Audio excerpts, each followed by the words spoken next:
Baby.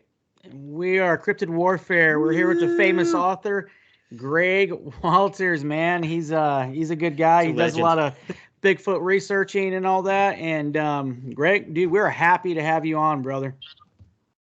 Thank you. Thank you both. I appreciate being here. Yeah, man.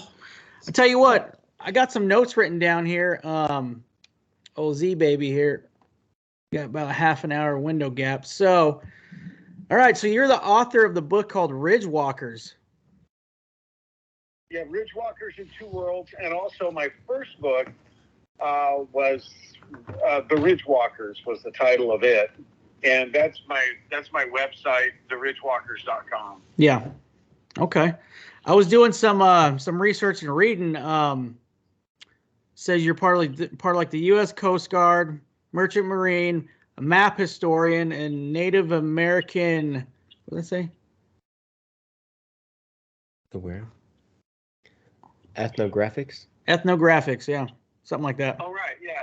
So ethnography. Ethnography, yes. Ooh, that's a big word for today. That's a big word. My head hurts. Dang. Right. Don't say that before you've had coffee in the morning. I know, right?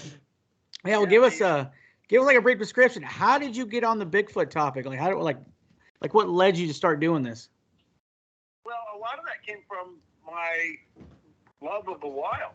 Going out there in the wilderness, and, different areas, not even wilderness, but sometimes, what's fun is like around your area, and this applies to any place where there's an area of like 4 to 10 square miles that is just overlooked. People don't go there, or, maybe some bow hunters might go in there or something like that.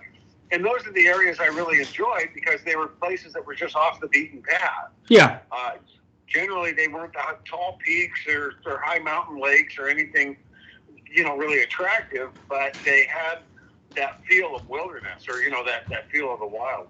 And so doing that and then quickly following into that was turning into a commercial mushroom picker. And then from there, just going out into those areas for extended periods of time, especially where they were like in a part of a wilderness where they just weren't explored really well. And there was a reason for that, as far as these areas, trails not maintained and stuff like that. That wasn't by accident. Yeah. And there were places that the Forest Service purposefully ignored. And so within that, and then also I was at a time in my life where I was going through some struggles and transitions, and I went on what a friend of mine later just basically said, well, Greg, it sounds like you just went on a good old-fashioned spirit quest. Yeah. And I never thought of it like that. But at any rate, I go out there, and I describe this in my book, Ridge Walkers in Two Worlds. Yeah. And that's available on Amazon or through me. And within that, though, I took the right steps. I didn't know it at the time, but I took the right steps, and then from there I had this encounter with Sasquatch, and and the natives obviously, like, there's different names throughout the nation for this thing, is what I would later discover. Yeah. There was a lot that I later discovered, where in talking to people, and especially a couple of tribal elders, and kind of what had happened to me, I didn't know, they helped fill in the gaps. And then I found that also, what was interesting was going into like doctoral dissertations through, say, the University of California at Berkeley, their anthropology library, finding other material that corroborated with what I was being told. Yeah. And so it was a time-tested thing that they had been doing for the last several centuries. And passed along through their shamans or doctors, if you will. Yeah. So that's kind of what, and I stumbled into it. It's like hippie backpacker finds Bigfoot. Yeah. And it wasn't something that had I known how to approach the thing and to sing the right song and stuff like that, that's where you're in the position then to gain knowledge from these things.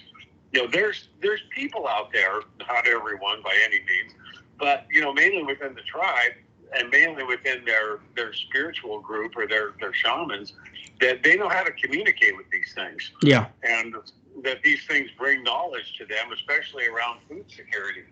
And so are they going to have a shortage of salmon? Is there going to be something wrong with the acorns? Is any number of their main food sources could get upset, and they have to think of another food source. And that's kind of what this thing does, is portend the future for them.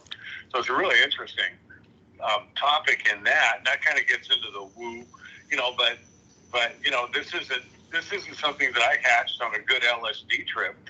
This is something that was instructed to me, and like I say, it's buried in their own lore.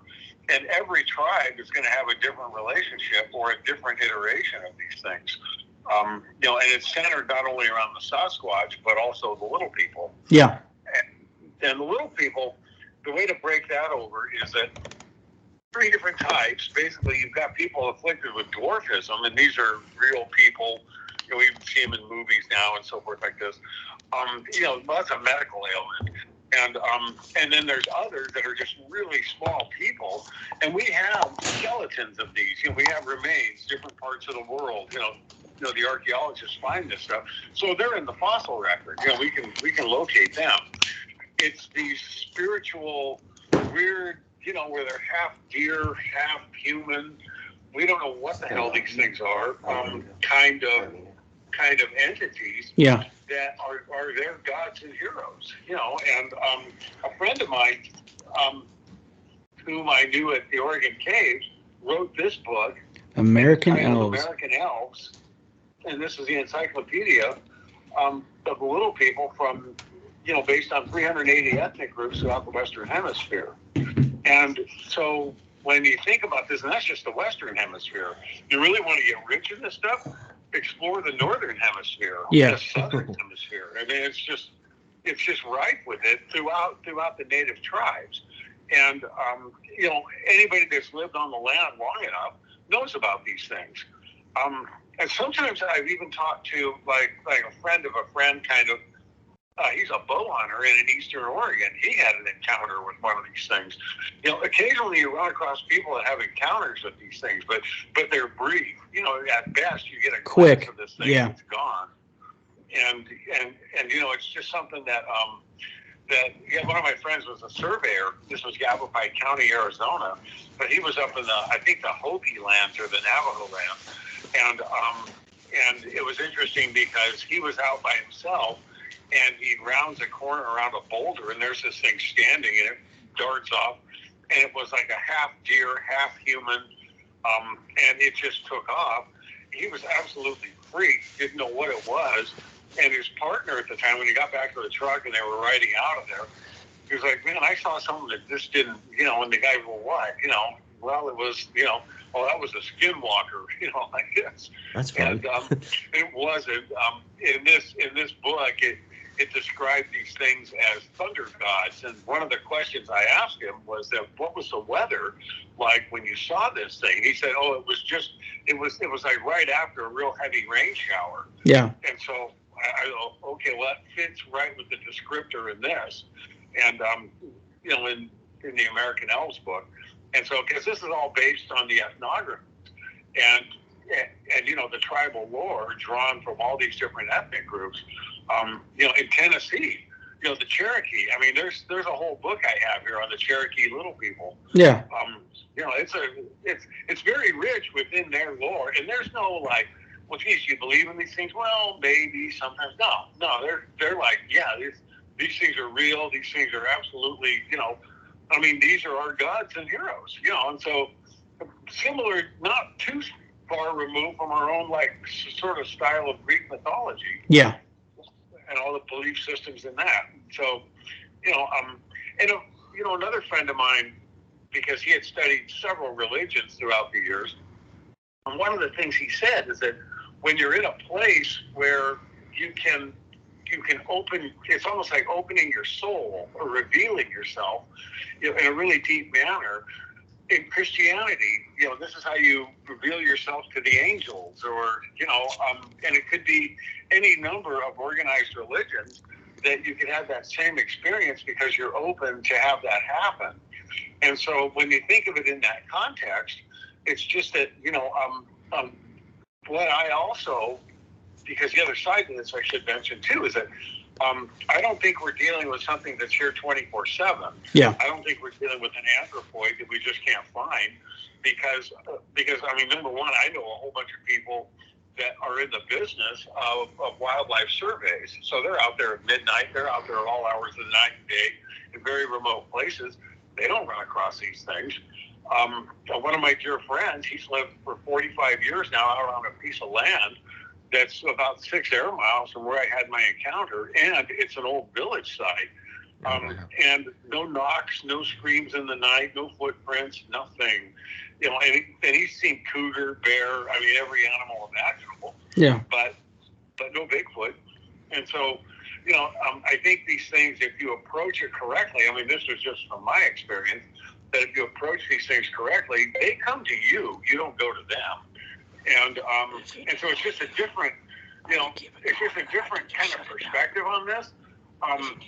You know, and so that's where it's like I can be on one side, it's bipolar Greg, you know, where I'm the biggest Bigfoot skeptic. But then on the other side, when you take it on with the spirituality world and, you know, these things living in two worlds or, you know, dimensional theory, I mean, all this kind of stuff that we really don't know much about. Now that could make a little more sense because of the fact that we don't have physical evidence. Yeah. And I feel like we should for something this large. I mean, I know a gal who was a mycology or, you know, mushroom instructor, professor at Southern Oregon University. One of her grad students, it was probably 10 years ago, was in a stream up in the Cascades and found mushrooms living under a log in a very quiet place along a stream they'd never discovered before. So in a sense, it was like cryptomycology. And, you know, so within that world, you know, that makes sense as far as finding a mushroom that stands all of 1.5 inches tall, you know, flipped upside down in a stream course in one particular place. I mean, this is where we're at with finding cryptos.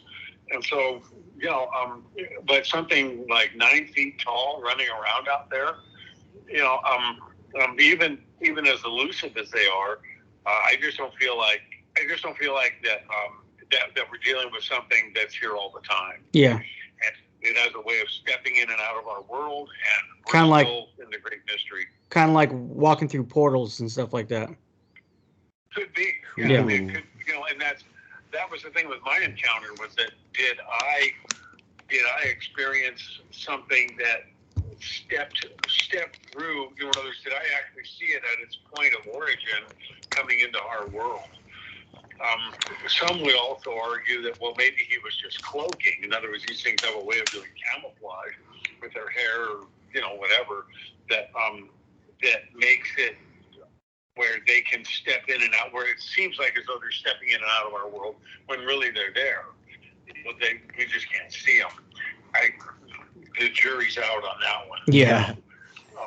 Yeah, and so you know, and this is what makes it, you know, the fascination and the allure is that, you know, if you look at it from that context, you know, and then once this thing's here, you know, like how long is it here for? Is it here for an hour, a day, a year? You know, Who knows? I'm thinking maybe at best a week, but I don't know. Yeah. Why don't you tell us a little bit about your Bigfoot experience? I'm really interested on that. Oh, okay. Well, it only happened once, and it happened about 26 years ago, something like that, 27 years ago. Yeah. And it was something that I was on a pack trip. It was about a 60-mile, you know, loop hike that I was doing, and I went into an area where I almost did like a prayer. Yeah. I went to one place that was known, you know, I mean, this is what happens when you walk into their church. Yeah. You know, but basically I went to this place, I burned some sage, you know, and, you know, there's a thing that's called, you cry for luck. And I think that's what I was doing. My emotions were caught up in it, and I did this little act or whatever, you know, where I burned some sage, just had a pleasant evening, you know, camped out, and went back to my car, reloaded my pack, and took off. And that second night, so to speak, I I encountered a salamander in a stream. Yeah. Well, a spring, really. And beautiful, beautiful giant salamander. I thanked him for being there and put him back, in the little spring area there. He went crawling. It was under these huge cedars. There was bubbling spring coming out. It was a beautiful place. And from there, I went to another place, and that's where I would have my encounter. And it was like an amphitheater, and it was an area where there were steep sides on like 3 sides of it, and then it was open and dropping down. It was like a bench almost. And it was probably a little bit smaller than a football field, but about that size. And semi-forested. There were some trees and brush and stuff like that. There was a couple of ponds on the upper part of it, and then as I dropped my pack, I went up to this, right close by was the top of the ridge, and there were some tarns up there, like small ponds, if you will, made mainly from snow that had just melted, because this was early June. Yeah. And so the flowers were just trying to pop, and as soon as the snow melts in places like this, the flowers are popping. I mean, they got to get going because they might have a real narrow window before everything's dried out, and when they got to drop seed and do their thing. So, anyways, so I was up there. I saw these ponds, went back down. Was basically about to take a bath or throw water over my head. I went out to this one spot where it was along it looked like a gravel waterway, but probably just from like a flash flood of rain. Yeah. But anyways, I looked down and saw a footprint, a bare footprint. I went, oh my God, this is cool. And so then from there, I knew that there was a presence of something around, in recent, and so I went back to my camp, and the sun was setting, and it was that time of spirituality. I think Don Juan describes it, or Carlos Castaneda describes it in his book, that time of power, where it's that transition from the light and day into night, and and that spiritual time zone that happens right in that thin red line, and that's when this thing pops. And it was already in the amphitheater. It didn't come down from the hillside. It was already there, and it basically appeared. I couldn't see it because it was so damn dark. Yeah. The full moon was coming up. This was on a blue moon, by the way. And so at any rate, I'm petrified because I could hear this crash, stomp. And at that point, I was just watching and listening, and this thing stops at the upper pond and starts drinking. Slurp, slurp, slurp, slurp, slurp. I mean, I heard that for probably a good 90 seconds. And then it proceeds. I heard splash, splash, splash, crash, crash, stomp, stomp. So this thing's going across this area, doing a semicircle around me. It knew I was there because it was avoiding me. It's trying to stay in the shadow. But eventually it would emerge, not so much in direct moonlight, but just enough where I could see it, the shape of it moving. And it was definitely bipedal and probably stood about 8.5, 9 feet tall, very athletic. It wasn't like the thing over my shoulder here, a little more bulky like a football player. Yeah. Definitely one I'd want on my football team on the defensive end. Yeah. But this guy, so very athletic, very muscular, going around my camp in a semicircle. Then he looked at me, and these icy gray eyes. I mean, it was very much.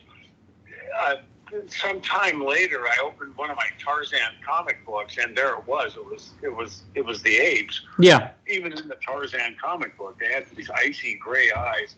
That was him, and so at any rate, from there it just dropped down the hill and disappeared out of my view in my world. And it didn't come back. It didn't throw rocks at me. I was holding a flashlight at the time, and I kind of heard in my head, like, don't even think about it. Don't go putting that light on me, mister. Yeah. And so from there, it disappears.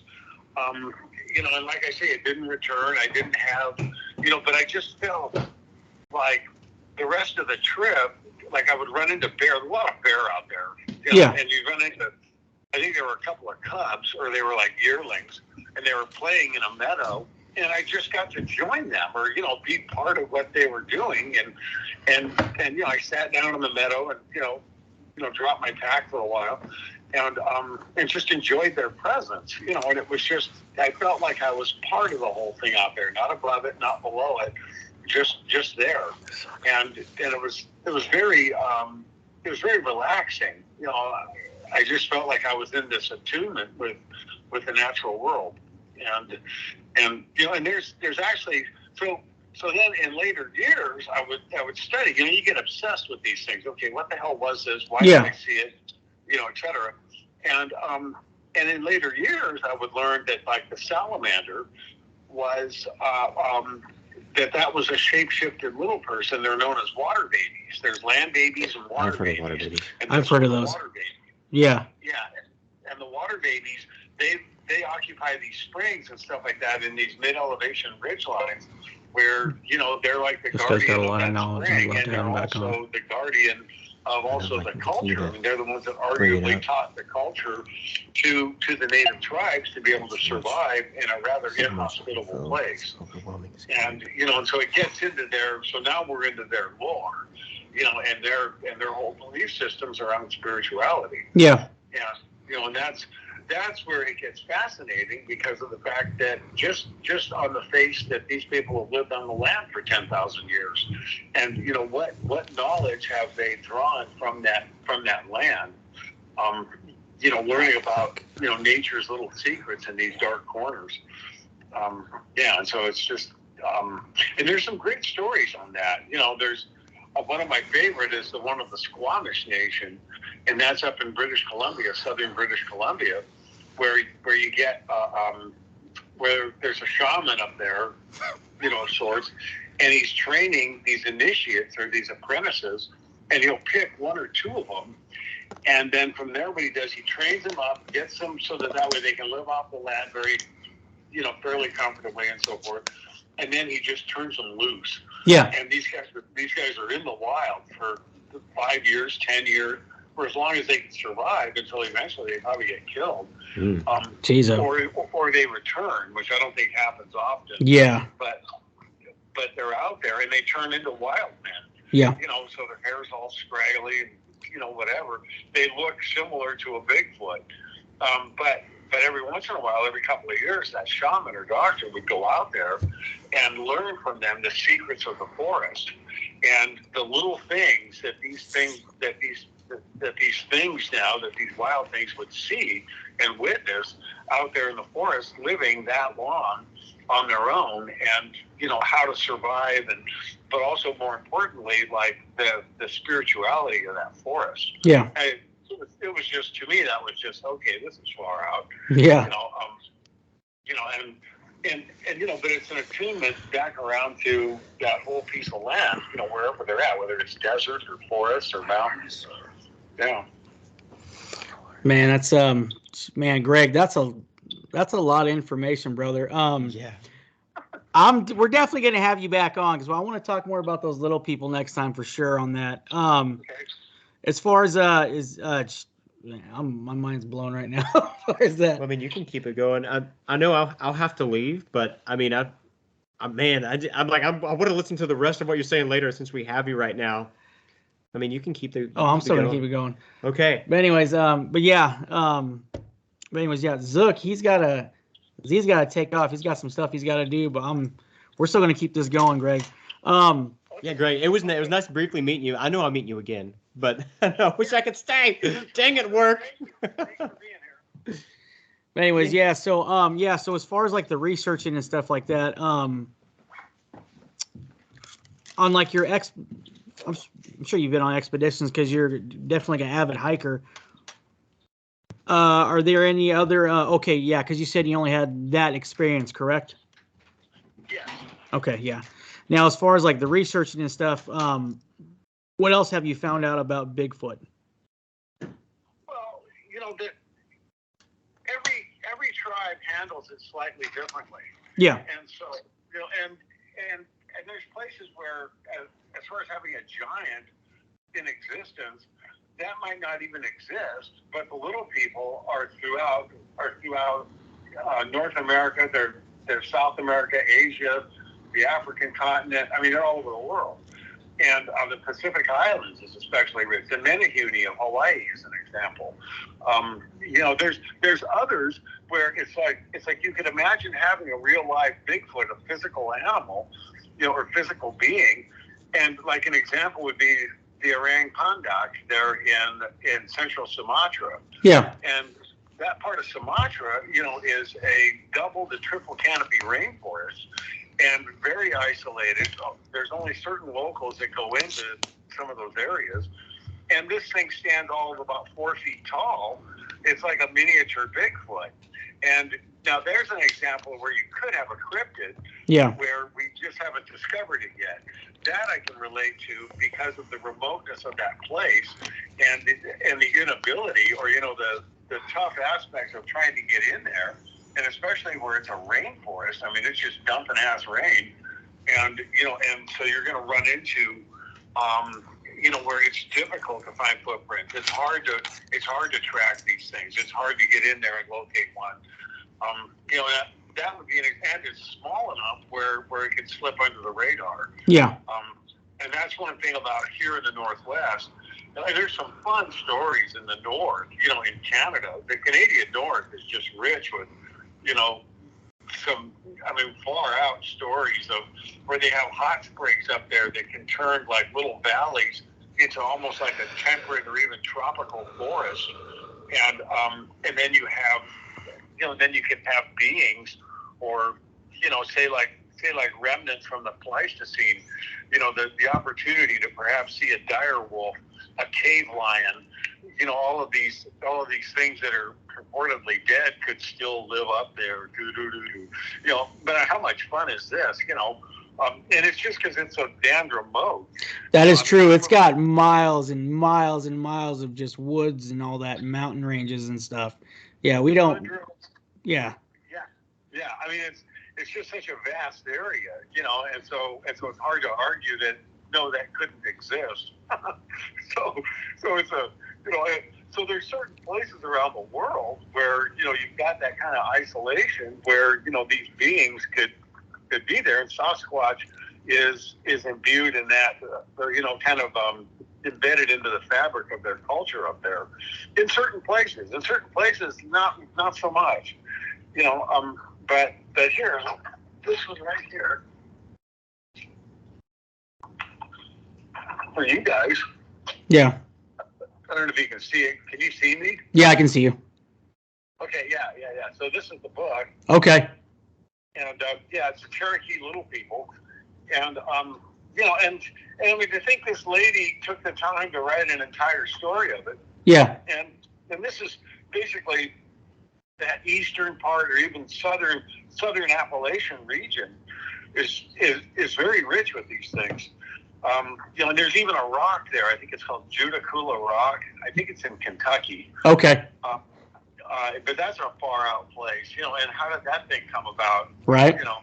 And so sometimes you get these remnant pieces of archaeology that the archaeologists are stymied, where they don't fully understand it. It's not even in the Cherokee language. The Cherokee can pick up on some of it, but not all. And so it's this mystery. It's one of history's mysteries, and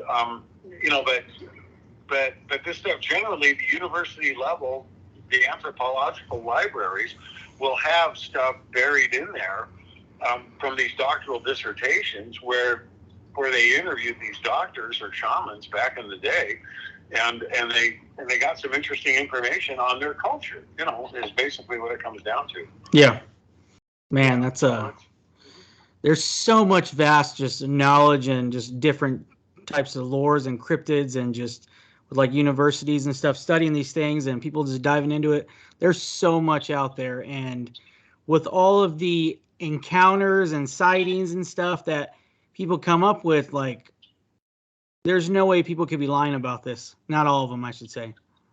Well, yeah, I mean that's another difficult conundrum here, because scientifically, like, scientists mostly won't touch this. Yeah.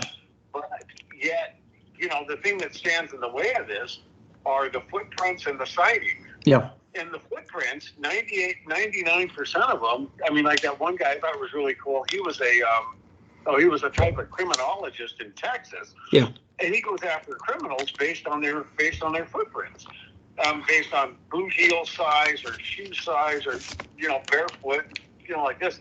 The guy he's a scientific expert with footprints. Well, they sent him a bunch of casts of the Bigfoot casts. Yeah. And he threw out most all of them except two. And two of them, one was from up there in the Harrison Hot Springs area, southern British Columbia.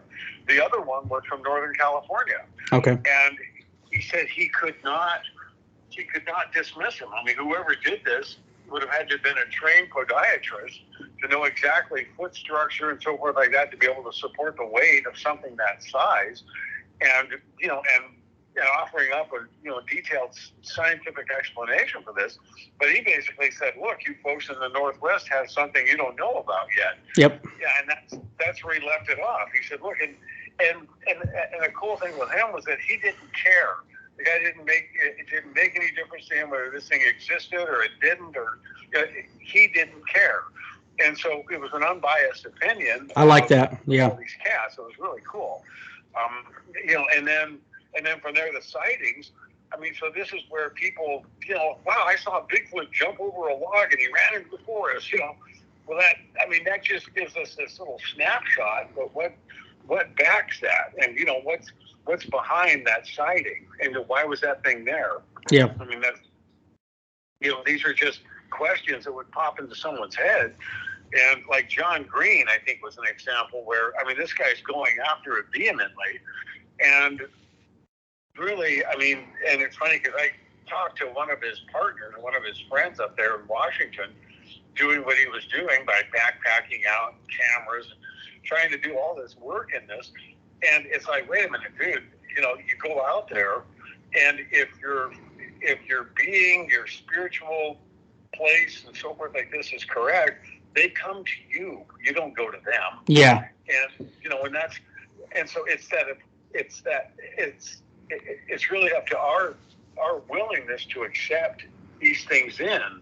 It almost sounds like a religious doctrine, but it's almost the same way, like the mindset of like a bow hunter. Where he's out there, he's with the nature of the track, he's following this animal, and you get, day 2, day 3 into that hunt where you're out there, just crawling through the brush. That's where you're going to have that kind of kinship encounter. Yeah. Because you're so much in that place. So yeah, it's kind of a far out way to grasp it, but because that's why like within the tribes, for you to be an apprentice to do this, it takes years. It takes years of training to go out there, be able to sing the songs and be able to introduce yourself and speak the lingua franca of what the Sasquatch is going to know, or vice versa. The Sasquatch is, he recognizes that language. And so yeah, so once again, we're back around to the ability to, to know that language.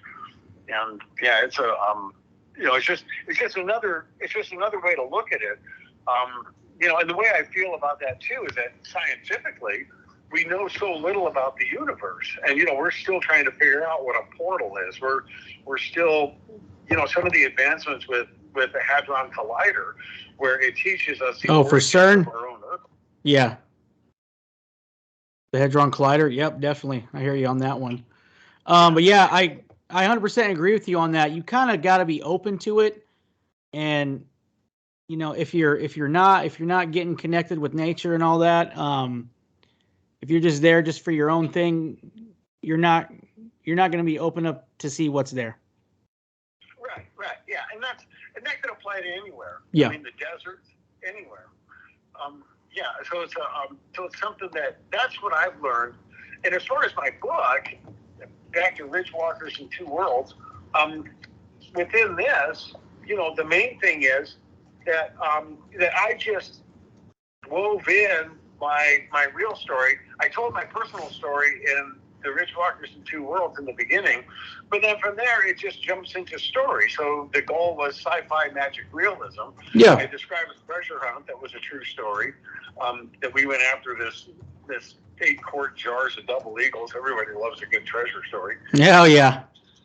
And brought that into the fold. But yeah, it was based on my encounter, and then just kind of weaving in what I learned over the decades since. So yeah. Yeah, definitely, man. Yeah, I got your book on Amazon right now. That's the next thing I'm gonna buy, because I try to get stuff probably like once a week. So I got your book next up to get that. So that I was reading through a little bit of it on the back part of it. It looks really, really interesting, brother. Really good. Excellent. Thank you. Yeah, it's available on Amazon. It's a recent release, and so writing is rewriting, and so it's in this constant mode of editing. But I got it cleaned up, and it's a fast read. That's what I wanted, was it to just be a real exciting page turner. Oh yeah. And then to kind of weave in, a little bit on the little people, and just to touch on the fact that this is their belief system, and it's related to the land and survivability. I got you, man. This question I'm going to ask you, there's no right or wrong answer whatsoever. For your research and studies and all that, what do you think Bigfoot is, brother? Somehow, I feel like it's something that has an ability to step in and out of our world. Okay. And as we go further into dimensional theory, that we will learn more. But otherwise, I do not believe that it's a physical being. And I can actually back that up with several scientists I know, spelunkers, that spend time in caves. I mean, their whole hobby is looking for caves, and and there's just no evidence, for all of mankind spread out across the greater North America. We just lack the evidence to scientifically say this thing's here 24/7, and that we're dealing with, an animal species. And so until we come up with some real hard physical evidence, and there is some out there, that's not to say we haven't found, a few skeletal remains, but was that an actual Bigfoot, that we know and experience here, at least in the Northwest.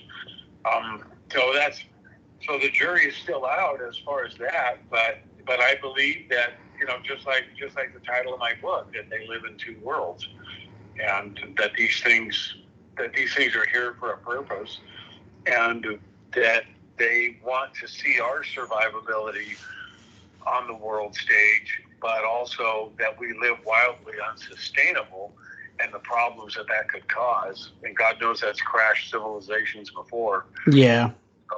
Yeah, it's kind of it's kind of something that it's sad that we have to repeat our own histories, but we do that. And but in this world, and in the whole thing with the cryptids, yeah, it's fascinating as far as just if you can experience and gain knowledge from one of these things at any time in your life, and even if it's just one time, it could rock your world. Yeah, I definitely agree, man. Yeah, that's a good answer. Like I said, it ain't right and wrong, just people have their own answers, but I like that. As far as here's a question too, as far as people starting out getting into this, when it comes to researching cryptids or anything like that, what advice would you give them? As far as research, that always happens, at a really good library. And with our online resources now, you can access so many different libraries and so much information online. It's just fascinating. And then the other thing too is to basically, if you're going to go out there, out in any numbers of wild places, one of the things I've done is where you kind of, I don't want to say take control of it. It's more like you want to be one of the caretakers of it. So you don't litter, you pick up litter where you can. Yeah. You basically treat them with respect. That's right. Yeah. Right. Yeah. And so within all that, that then from there, that's where lessons are learned. And so yeah, and that's the thing, is that to be able to care and love the land, and that's, we draw resources from it, but also it's like when you kill a deer or you kill an animal, that you give thanks, that you appreciate and respect the kill. Yeah. And I mean, that's just almost like, it's almost like the philosophy of the hunter. Yeah, I agree. Yeah, it's within that, but yeah, it's just, it's something that, that's where I feel like, people, we tend to just, not so much take advantage, but we take for granted, I guess. Yeah, there you go. That we take for granted what we have around us. Yeah, we do. And yeah, it's one thing as a society and people in general. We're just constantly just moving fast instead of just appreciating what we got around us, slowing down, and take care of basically of what, in my opinion, of what God put in front of us. You know what I mean? That's right. Yeah. And that's the thing, is that because it ties into, whatever religion you've got, that's within your heart and soul. And, and so it follows that, there's some basic tenets there, some basic, like groundwork or philosophies to live by, that makes us inherently good people, that we want to be a good person. Mm-hmm. And so, yeah, and that's all it really asks. And, when you go at it too, with a very open mind, these things become, they're attuned to that, and you'll become receptive to it also.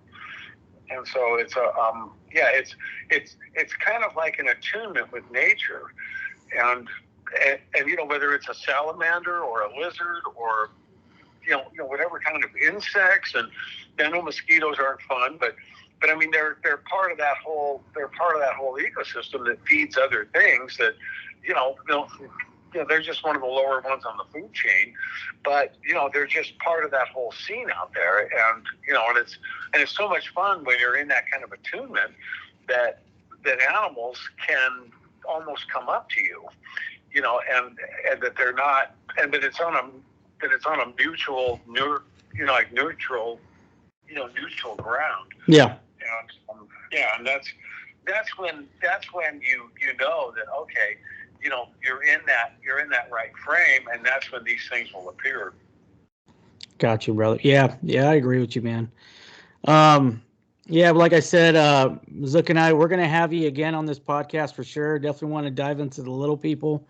Yeah, man. Where can people find your book at, and where can people find you if they need to get a hold of you on questions or anything?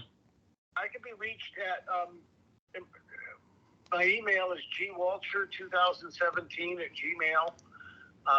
GWALTER2017 at gmail.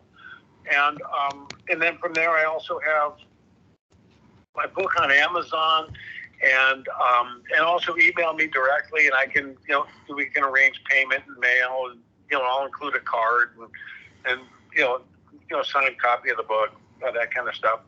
And so yeah, it's something that I just felt like this was a story that needed to get told, and I felt like, that I hope to be able to expand it into the larger Bigfoot community, as far as, because a lot of times we'll touch on the fact that, well, yeah, there's some native lore in this, but nobody really knows what, and so to be able to expand that topic a bit, and the ability to find that information, and where it can, where you've got your area staked out, your place where you want to be, and and you've heard stories of that, that this might fill in some of the gaps.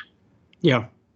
And I think my book presents that, you know, Ridge Walkers in Two Worlds by Greg Walter, and found on Amazon. And please email or contact me if you have any questions. Right on, man. Awesome. Right on, Greg. I appreciate you, man. I'm glad you took the time out to hang out with us to talk a little bit about your experience and your book and massive knowledge on this stuff. But we definitely are going to have you again on the podcast for sure. If you'd let us, I'd appreciate it. Good. Yeah, that'd be great. You guys keep up your good work and keep the faith and never give up. We won't, man, for sure. I'm gonna go ahead and stop this recording and we can chat a little bit more. But all right, guys. Like I said, you guys got any experiences? Hit us up. cryptidwarfare@gmail.com. That's cryptidwarfare@gmail.com. And check out Greg's book, Ridge Walkers. It's on Amazon and on his own website as well. Support him. Check him out. And we appreciate you guys for stopping by. And boom.